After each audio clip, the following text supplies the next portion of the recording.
செம்பருத்திப்பூ சேலைய கட்டி படிக்குது ஒரு பாட்டு, இது பருவத்தோட கூத்து. திங்களும் வந்ததடி, நல்ல செய்தியும் சொன்னதடி, சந்திர சூரியனும் வந்து சம்மதம் என்பதடி.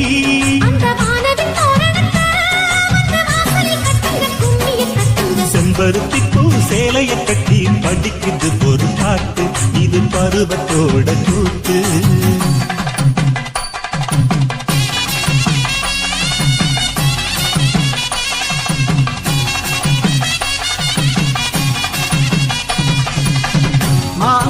लक्ष्मी मम गर्त श्री जयशेखरी